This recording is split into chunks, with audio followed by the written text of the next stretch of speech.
moko malamu mingi o etali makambo ya secrétaire général adjoint Monesco na otu alobaki wana tolanda qui est très bien kasi tango alobi te armée ya M23 bien organisé par rapport à l'armée congolaise.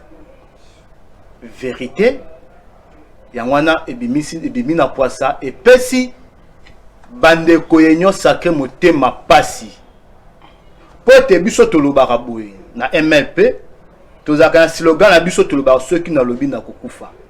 Ceux qui na lobi te na kokufa, malamu na loba na kufa.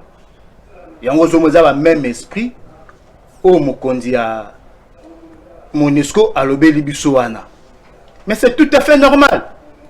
Nani a évité que armée congolaise infiltré Bazali. M23 aussi minduka na bazo mo baba rebelle, bazo ngo baba rebelle. Mais j'ai évolué. Évolué. Nani a évité que non armée na biso infiltré Bazali. Bana ba généraux tina scène de konangai. Tant basala basangisi armée. Mixage na brassage. Mixage salemi na moment oyote il fallait nazamo na soda. Né grandi na Kanchachi. Naza soda te mais na yebi quand même ndenge armée état moyaka moi moké. Très bien. Ceux qui bazala qui na makanisa ko lukata moi ba infiltré ba longa ba infiltré wana. Moi ezalaki c'est ezalaki.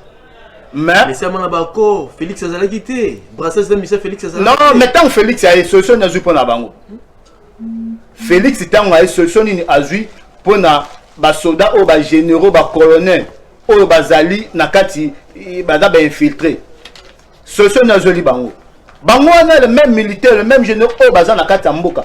Yangwa pe c'est tout à fait normal pas qu'il ne peut fournir. Est-ce que c'est le moment mon espoir kende? Tout mon espoir tika mboka na biso. Na kokoma wana ndiko na ngai.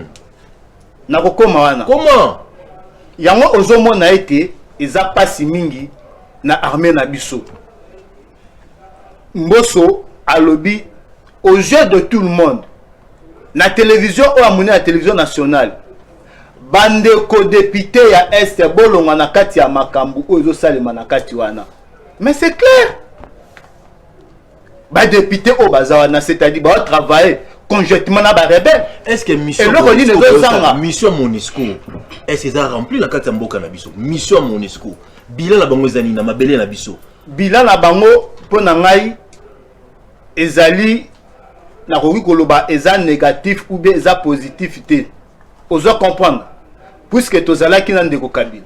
Ndeko Kabila lobaka ba Monesco kende. Biso tutoboya kango.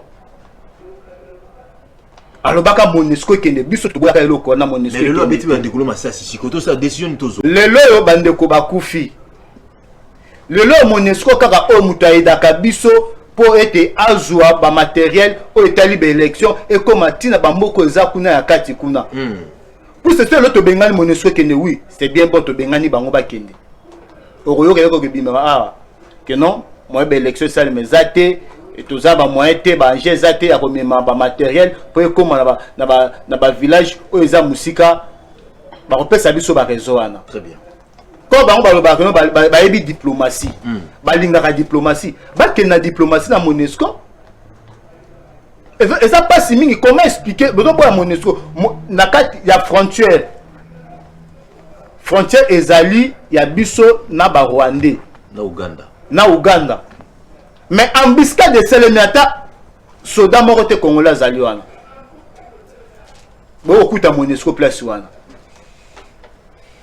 yango ngai na kosenga boye bino MLP bo senga nini MLP kosenga boye botika Monesco afana nanu mo matanema bango ko bayebi diplomatie bakena diplomatie wana ceux qui ba oyo ke na sima ba kolinga basa ete très bien.